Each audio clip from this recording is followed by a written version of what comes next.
We would like to acknowledge the traditional custodians of the land on which we gather today, the Wurundjeri Woiwurrung and Bunurong peoples. We pay our respects to their elders past, present and emerging, and extend our respect to all Aboriginal and Torres Strait Islander people. Welcome to On Air Snack Bar, the podcast where we take you inside the world of entertainment with interviews from your favourite stars, creators and industry icons in Australia. I'm Lucy Durack, your host for all things theatre and musical theatre, and this is On Air Snack Bar. Hello, today I have the pleasure of chatting with an industry veteran who has had a long career in musical theatre and opera and has trodden stages all around in shows like Wicked, Fiddler on the Roof, Cats, Dr. Zhivago, Light in the Piazza. He's about to star in a show that he has already been in 20 years ago. Hello and welcome, Anton Berezin. Good morning, Hello. Good afternoon, and good evening. Hello and good day. I'm so happy to see you. I'm always so happy to see you. Anton, how are you? I'm great. I've got 3 grown-up children now. You remember them when they were little? I do. When they were actual children? Because Anton and I, for anyone listening at home, met and worked together on Wicked. And Anton, you were always such an inspiration to me. I've thought of you so many times throughout my life as a parent and as somebody who is now the person in the cast of a musical who's on their laptop and doing business things. Doing other things. Yeah. And I always think you did it with such grace. You were the original icon of being able to sort of juggle multiple things and create a very full life. So well, bless you. Thank you Bless for being you. so inspirational. Okay. Tell me, what are you about to jump on the boards and do this time? Well, I'll preface this with a couple of very important historical points. Sure. So I grew up with Mel Brooks. Yes. He was like the uncle that I'd never met. You know, his humour, his films kind of got me through my childhood. You know, and Young Frankenstein, the producers, Blazing Saddles. Genius. Every word, every nuance of that is sort of ingrained in me. I was lucky enough, and the producers, I've given it away. It's the producers. I'm doing the producers. Spoiler alert. The Producers was my favourite film growing up. For anyone who hasn't seen the original Zero Mostel Gene Wilder, you've just got to watch it because it is actual genius writing, genius performing. It's, revolutionary and so irreverent for its time. Incredible. So I grew up with that. That was sort of formative for me and my sense of humour and my view of the world. And when the musical first opened on Broadway, I think I was doing Cats, and my brain almost exploded because I thought, well, I have to do this. I had to wait a few years, but I was lucky enough to be in the original Australian cast, 2004, 2005, and some of the happiest times of my life. I mean, the show is extraordinarily funny. I mean, it's actual side-splitting, your face hurts kind of laughter from beginning to end. And I was, it was a wonderful show. I made so many wonderful friends, but I got to meet my hero. I got to meet Mel Brooks. He came for opening in Melbourne. Oh my goodness. And what was the moment? The moment was, we were all, exhausted and exhilarated. It was quite a young company. I was 31, I think. And, most of the dancers and other sort of ensemble were in their early 20s. Yep. A lot of them didn't know who Mel Brooks was. Right. There you go. Anyway, we just finished. We were backstage congratulating each other and hugging, and our company manager ran through the hall, went, "Nobody get out of costume. Mr. Brooks would like to see you." We all shit ourselves. Can I say shit? I just did. So anyway, we all filed out on stage, got into formation, and this womble of a man, he was tiny, sort of walked out in front of us, like this big, beautiful, loving face, his eyes the size of, plates. It was extraordinary. And he walked out and he surveyed us all and said, "That was surprisingly good." That was it. Succinct. And it was absolutely divine. I thought, if I never do a show again in my life, this is it. I can dine out on this till the day I die. Totally. I love that he is brevity. What do they say? Brevity is the soul of wit. Absolutely. He just nailed it. Absolutely. Just spot on.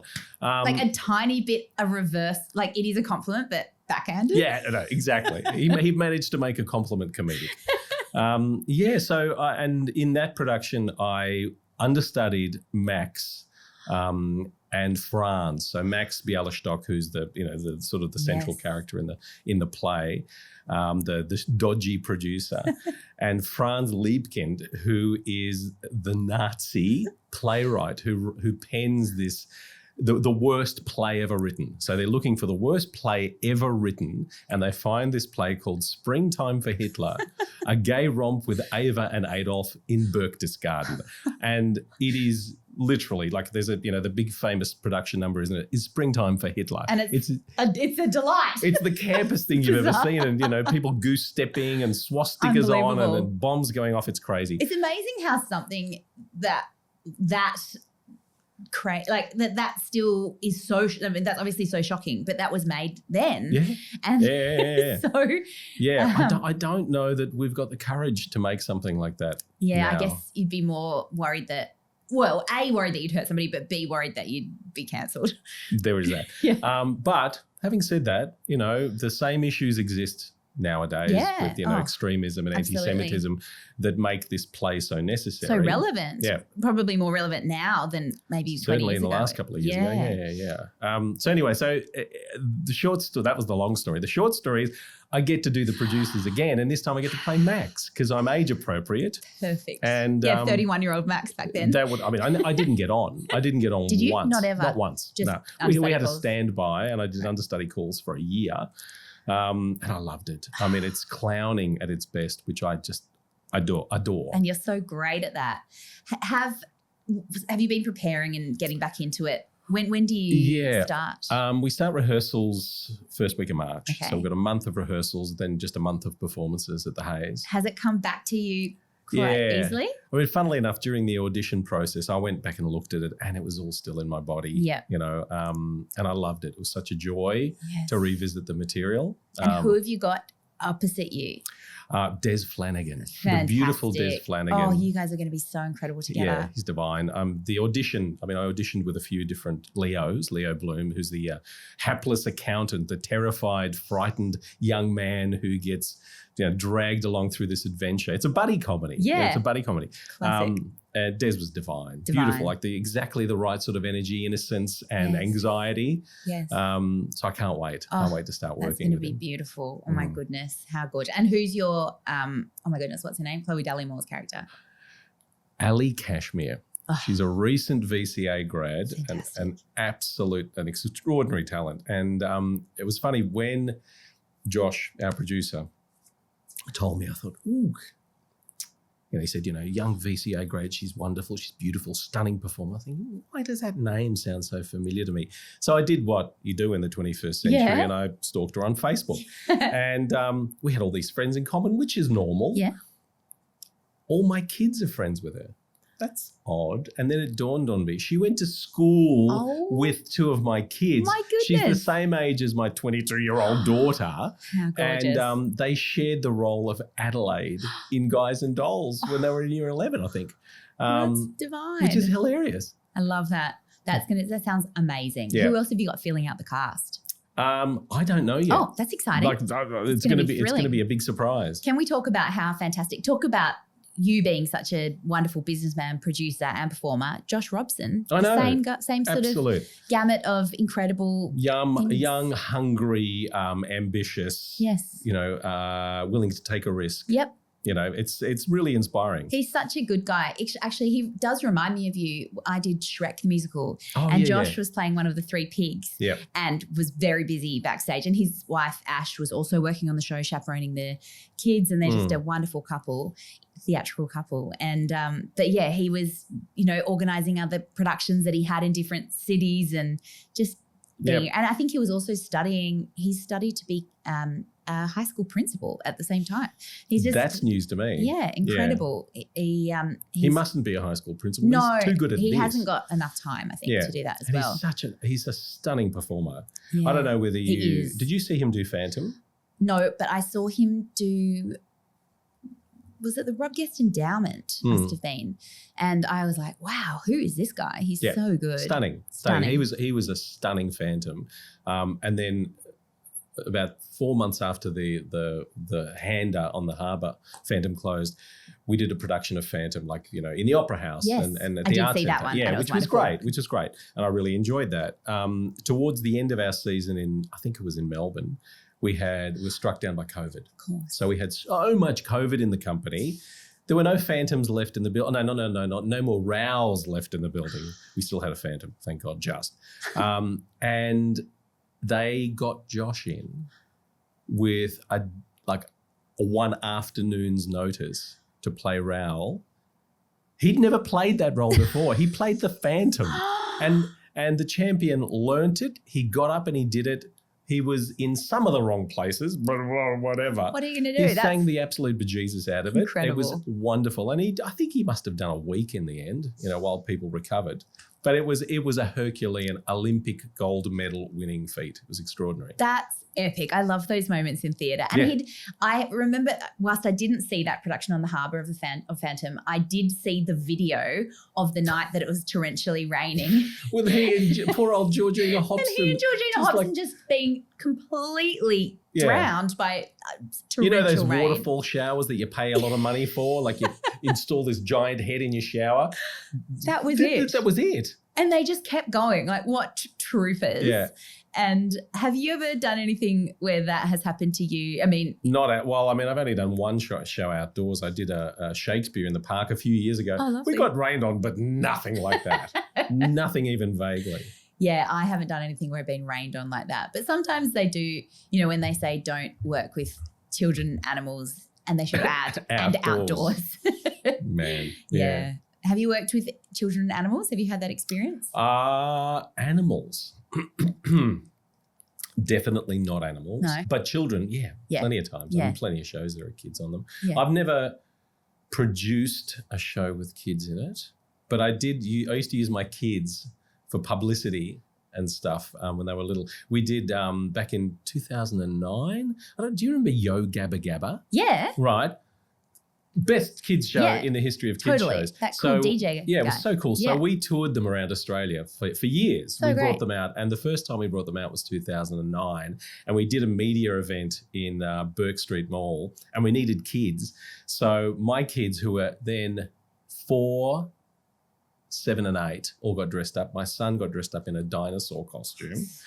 And his name is Raph. But since then, he's been called Raphosaurus. He's the Raphosaurus. It's his email address to this day. That's to brilliant. this day. So, you know, the kids used to do stuff. Our kids used to do voiceovers. Teresa wrote an episode of The Octonauts. Oh, right? yeah. We did a live show, and then her live show was adapted to a television special. Incredible. And the kids' voices, you know, we used the kids' voices for stuff like that. Do your kids still, I know your kids are very, very clever and talented and do lots of different things.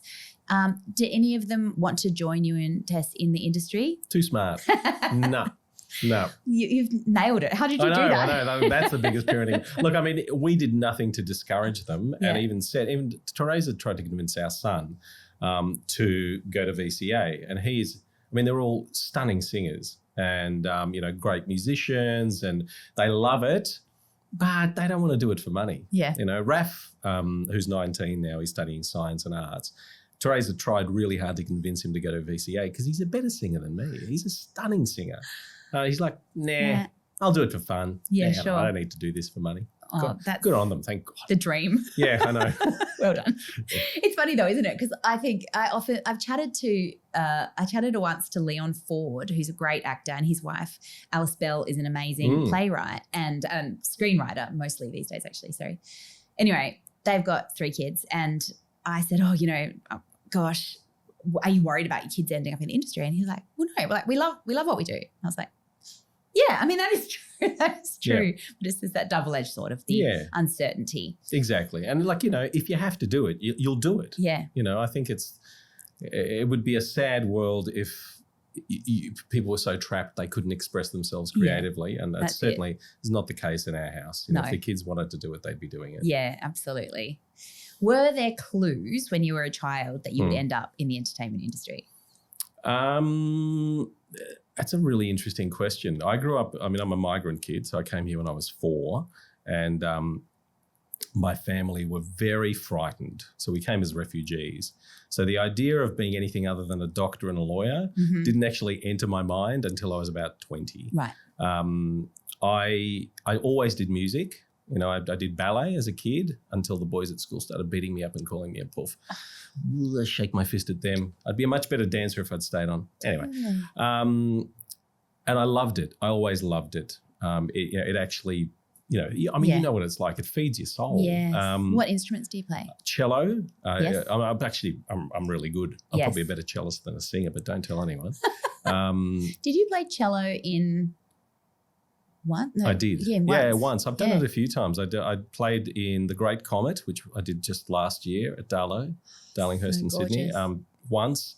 Cabaret, I did a 2-year tour of Cabaret. Yes. Yeah. The one that was sort of in the early 2000s? Yeah, with Tina. I did that straight after Cats. So it was Tina Arena, Lisa McCune, Rachel Beck were the three we had. And they were all amazing. Amazing. And all of you played instruments, didn't you? Yeah. Cabaret? Everyone with a minor role or ensemble played in the band. It was an absolute joy.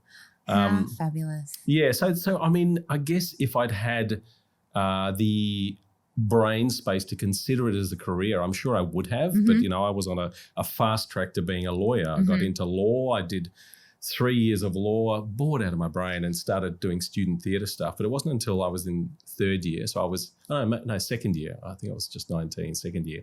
I auditioned for a local amateur show and did that. And suddenly an agent was like, you should audition for professional shows. And I joined my agent, Stacey Testrow, in 1992, and I'm still with them. It's my single longest relationship. That's impressive. Yeah. Oh, that's amazing. And what was the show? It was Sunday in the Park with George at Cheltenham Light Opera Company in 1992. And what were you doing in George? You were playing George. You'd be an amazing George. You'd still be an amazing George. In fact, I did the show again a couple of years ago, but not as George. It's a wonderful show. I love that show. It's so beautiful. How incredible. And I cut you off before, my apologies, because we got on to the subject of how great you are at cello, but you play other instruments as well. Yeah, I'm a bit crap at guitar, but I really like it. I play crap piano, but I really like it. Yeah. And for once, I was supposed to play the mandolin. And I was all in. I was all in. I'd never touched a mandolin. I'm pretty sure I had never seen a mandolin. But I went and bought a mandolin and they sent me for lessons. And when we got to rehearsal, I was so crap. I'm like, we don't need you to play the mandolin. Oh, like, have you got anything else? And then you're like, actually, I'm an amazing cellist. Cello we knew about. Cello I was already doing. That was my main instrument in that show. It's just a bonus, bonus instrument. A bonus. Incredible. Guy Simpson once got me to play a banjo. Really? Yep, in Cabaret. How did you go with that? It was always a little bit shit, but I got the notes out. Banjo's tricky, isn't it? It is very tricky. Steve Martin plays banjo, doesn't he? Very well. Much better than me. Well, he seems to play it much better than a lot of people. Yeah. It's pretty amazing. He's also a very good tap dancer, did you know, apparently? I didn't. Yes. I was watching him say something really clever on the internet this morning, actually. He's wonderful. A smart man. Yeah. I actually just realised, I was chatting to somebody the other day, that when he filmed The Jerk, he was engaged to Bernadette Peters. Did you know that?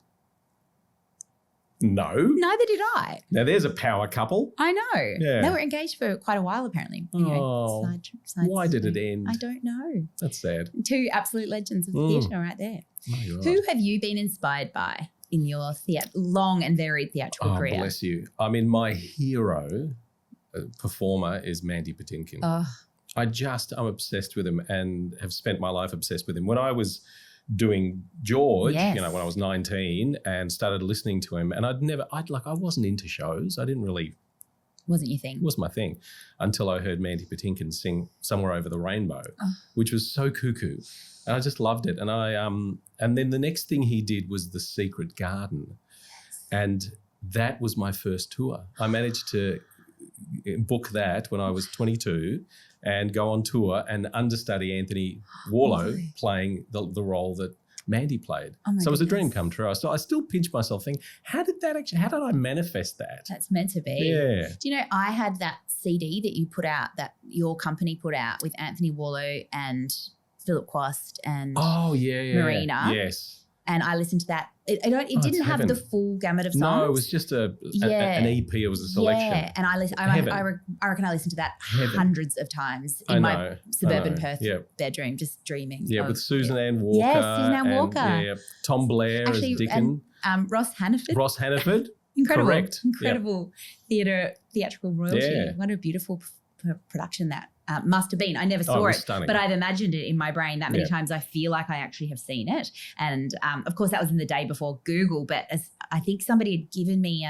or maybe it was even just in the CD notes, I had some pictures. Yeah. And I just poured over them. I got out of that. I did that show for about a year and a half because we did Australia, and then just a couple of us got booked to go to New Zealand. So Nat Gilhome, who was our swing and our dance captain, she went over and I went over to cover what's it? I don't remember the name of the guy who played it for us in New Zealand. American guy, very famous. Wow. Barrett. Okay. Brett, maybe. Anyway, I went to cover him. So Nat and I had another 7 months on the show over there and had such a great time. Wow.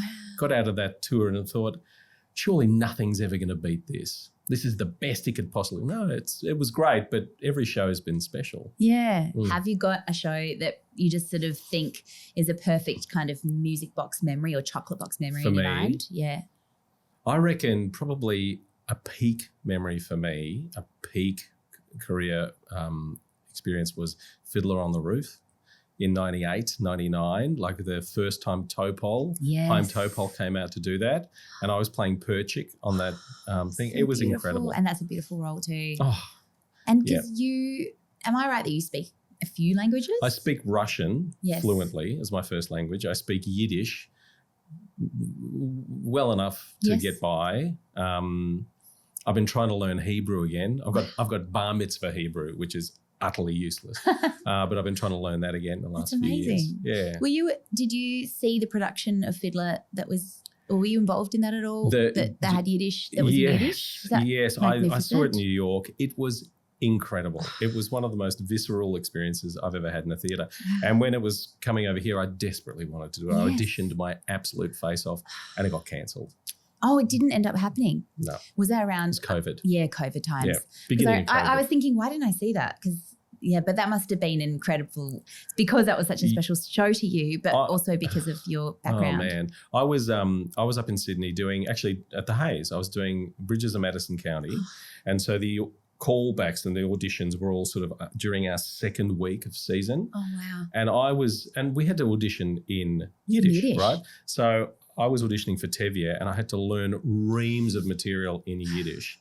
And my Yiddish back then was almost non-existent. Right. I started learning then and I've kept it up. And I didn't sleep for about 10 days because I could not get this stuff out of my head. But I went in there and I did all the material off book. Pretty good. Yeah. You know, I was obsessed. I was completely obsessed. Do you think there's a chance it would ever get back up? I don't think so. I think particularly because the last couple of years has been so weird in the Jewish world. It would be probably so healing and beautiful and special and bring everyone together. I think that there'd be a lot of good that could come out of it. Well, you know, I don't know whether you know, but last year I produced a couple of Jewish shows specifically because it's such a weird time. Yes. I thought we need still to contribute. We still need to, have a voice. So I'd toured Yentl, the production that was done here, up to Sydney Opera House. It's the most stunning production. It's beautiful. And it's bilingual, Yiddish and English. And we had a great run. People adored it. And the Jewish community came out. We sold 5,000 tickets. But the general public didn't come. Right. And people even said, do you think this is the right time to be doing it? People who aren't in the community kind of thought it was a bit tone deaf. And I said, is being Jewish tone deaf? Totally. That seems like I'm not Israeli. I'm not bombing anyone. No, I'm just being a Jew. Totally. That seems like somebody's missed the point. Yeah. But anyway. Yeah, I don't know. I would love for it to come here. Yeah. I would love for it to come here. I would love for it to come here for you to do it. Thank you. That would from your mouth to God's happy. ears. Yes. Right? Manifest. And Anton, I touched on it before, but my first experience of working with you when we were doing Wicked together is that you were always on your laptop. And at that time, I didn't really understand what it was that you were doing, but you are a very successful businessman. How do you marry the two worlds together? And do you think there's benefits and overlay? that are useful to each other? That's a really great question. My view is, and I have to give credit to my agent. So when I met Stacey Testro when I was 19, I walked into her office and sat down. I was, shaking. I was a kid. I really didn't know what I was doing there. I'd never thought about it as a career. And she leaned across the desk. She said to me, if you're going to be one of these actors who sits at home and waits for me to call you, you can get the fuck out of my office. She said, you work. Every day you get up and you work. What are you going to do for your career today? Are you going to do some go-sees? Are you going to write a play? What are you going to do? You're going to do something every single day. So I thought, okay, well, that makes sense. Yeah. So when I started auditioning after I left uni, it felt natural for me to, what can I do? What is it that I have skills in writing? Yep. So I started writing. I started writing kids shows, comedies, pantos and stuff like that, and started selling them. And I could sell. I'd worked as a telemarketer. Does anyone know what that is anymore? Yeah, I still guess exists. it still exists, doesn't it, in a different way? When I was 15, I started doing telemarketing as a part-time job, and I was really good at it because it was just acting. Yeah.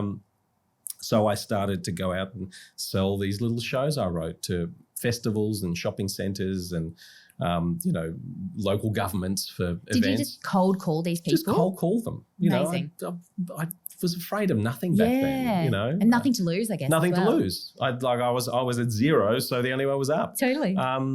So that was always present for me. I was always hustling and trying to find ways to work, and make money. But it was never really about money. It was just about being busy and being creative and being productive. And I guess that's the migrant kid in me. I just had to be busy. And when I started touring, by the time I did Secret Garden, I already had a little business. I was booking bands, I was doing pantos at shopping centres and stuff like that, and just kept building it. And then when Teresa and I met and got married, she was like, well, this is great. We're going to do this, and we're going to go all in, because she was very ambitious, very focused. She wanted to have kids. She wanted to have a house. Wanted to have a lifestyle. So that really motivated me, so we kept building this business and building it until it was big. Yeah. And we sold it. Incredible. Which was terrific. So now kids are grown up. I can just act and produce what I want to. Yeah. It's not a matter of needing it. Yep. But for me, it was always about staying productive and staying positive and staying useful. Yes. Made a huge difference to my performing too, because it took the edge off it. Even if I didn't book the gig, I knew I could still eat and I had something to do. Such good advice. My dad always used to say his best friend, who's a really successful lawyer, when he was at university studying law, he would set his day up even if he didn't have lots of classes, he'd always think, I'm going to work 9 to 5 or 9 to 6. Yeah. And he'd go to the library and he'd work all day. And my dad always really admired that in Tom. And I have always thought, okay, well, that's what you do then. You get up and you do things. And inadvertently, I've sort of ended up doing that in musical, in the theatre and television world. And I do think it's, action begets more action as Absolutely. well. If you're just doing things, and you're right. And then you don't have as much stress because you've got lots of things going on. So if something falls over or you don't get something in an audition, which inevitably happens to all of us, it doesn't matter so much. You're not hanging all your hopes like you mentioned. Yeah. Can you tell me your beautiful wife, Teresa, who also goes, I always call her Tess because that's what she goes by sometimes. Yep. She is an incredible woman. Can you tell me, how did you meet? So we met in 1997. I got booked to do the Australian production of Jekyll and Hyde, the first one, right? I was the alternate Jekyll to Simon Burke. Oh, wow. And this was like, I'd done Secret Garden and I'd done a production of Chess. They're the only two, big gigs I've booked. And in both cases I was a cover. And suddenly I'm a standby and I had 2 performances a week and it's like a big high profile thing. I thought, I've arrived. I got a fake tan and a sports car. I still had hair back then, so I was kind of cute. And you can be cute with that. Thanks. Well, that's true. That's true. Thank you. God bless you. And we started rehearsals and the show got cancelled 3 weeks into rehearsals. So that's the curse of that show, isn't it? Absolutely. And it's kind of a piece of shit. So it's beautiful songs, Beautiful though. songs. I mean, I've never seen a production of it because it's hard it never gets on. to get a production of it happening. Yeah. So that happened, and I turned down a couple of other things. I had nothing. And I'd sort of stopped down tools with my business. And I ran away to London. I was 25 or maybe 24, 25. Mm-hmm. And I thought, right, I'm going to go over there and make it in the big smoke, like a lot of us do, right? And I lasted there 6 months. I was cold. I was poor. I did book a gig, but I couldn't do it because I was on a working holiday visa and Cameron McIntosh wasn't prepared to sponsor me. And so I came home with my tail between my legs and I flew into Sydney because it was the cheapest flight I could get. Mm-hmm. And I went to hang out with my mate, Troy Sussman. Great. Who was doing What a Les Mis. legend. What a legend. And so I rocked up at stage door at Theatre Royal, straight from the plane with my backpack, waiting at stage door for the matinee to finish. The first person who comes out of stage door is Teresa. And she was, I was very jet lagged, but she was very beautiful. Yes. And our eyes locked, and that was that. 2 nights later, we were out for a drink. I was out for a drink. I was staying with Troy, and we're at a bar, and she was there. And we just ogled each other all night. And the next night, it was like I think it was the Pink Dingo. We used to do those things. Pink Dingo. And Pink Dingo, they were like fundraisers where we'd all get up and like a variety night. Yeah, exactly. Sing different songs that were not in the shows that we were in. Exactly, yeah. So this was, I think we were watching, there was another charity event. We were watching the video of the Pink Dingo at a pub. Yep. That's a long story. She was there. We finally talked. We kissed. I went home with her. And I never left. Oh my gosh. And that's it. That's it. So that was the late 90s. We met 98 in April. Wow. I stayed with her in Sydney for 2 months. I got to Australia. My parents didn't see me for another 2 months because I met a girl. and then eventually she came back to Melbourne with Les Mis, moved in with me. We were married that December. That was it. That was it. You just knew. Yeah. Ideal. 26 years later. 26 years and 3 grown-up children later. 3 adults. Incredible. Yeah. Congratulations. She's an incredible theatre performer, producer, director. Yeah, writer. She's got a lot going on. I knew of her first as being like the ingenue of things and being the soprano of beautiful musicals. And then I was lucky enough to work with her in a concert that she was directing. A wonderful Disney concert. Beautiful. Yeah. She was amazing. I absolutely loved. I've been dying to work with her ever since again. So beautiful. Anton, we are called the On Air Snack Bar podcast. You are a gluten-free variety of human being. I eat sand and dust. So if you've got sand and dust. Do you have some favourite gluten-free snacks that you particularly love? Do you know what I'm doing straight after this podcast recording? Tell me. I'm driving down to my favourite bakery on God's green earth. Oh my gosh. Down in Glen Huntly. It's called Glazed. It's gluten-free, dairy-free, nut-free, and everything in it is so delicious. Yum. So I will drive 1,000 kilometres to go there. Yes. That's what I'm doing today. And you don't even have to drive 1,000 kilometres. Exactly. From Glen Huntly. It's like minutes away. It's great. Delicious. What's your favourite thing that you get from Glazed? They do these vegan sausage rolls, which like the pastry's flaky. I don't know how they do that black magic. So good. Delicious. And all these cakes that are probably 150% sugar, but I just love them. But really, if you're getting a cake, that's right. You're getting a cake. Live a little. Yeah, enjoy it. That's what they say. Has there ever been a time where you've thought that you wanted to like leave the industry or try something different? Have you ever felt kind of burnt out by it? I have a few times, to be honest. I mean, towards the end of our life with the big business that we had for all those years, I was pretty burnt out. Yeah. I was pretty burnt out. And I think when we sold the business, they came at exactly the right time because, you know, the children, our eldest was going into year 11, so starting the VCE journey. Yes. And I was working days and nights, you know, and traveling a lot. Yes. And it was exhausting. And, you know, money wasn't the problem. It wasn't about money. It was just about, like, I thought if I keep going like this, I'm going to have a heart attack. Totally. And I thought I need to either choose the creative life or choose the corporate life because we'd sold to a big corporate, you know, a multinational, which was extraordinary. But I couldn't do that. I couldn't give up, you know, the sort of the soul food that performing is. and the struggle. You know what it's like. You love the struggle. It's weird, you isn't love it? it. We're sort of sadomasochists Yeah. in wanting something and that's why I think you do need to really appreciate the journey to the moments, because often you get to the moments and it can be amazing, obviously, but sometimes the getting there is just as amazing, really, because it's the anticipation and the excitement, the building of things, and oh my gosh, maybe this will even happen. Yeah. That kind of feeling is so what we're kind of addicted to, I guess. Yeah, it is. It is absolutely addictive, and I think a few times I've gone through a process where I can't book a frickin' taxi. Yeah. You go for auditions and I know that feeling. you nailed it, Yeah. but they don't want you. It's like, that doesn't compute. Yeah. And then you start asking yourself hard questions like, well, have I outlived my usefulness?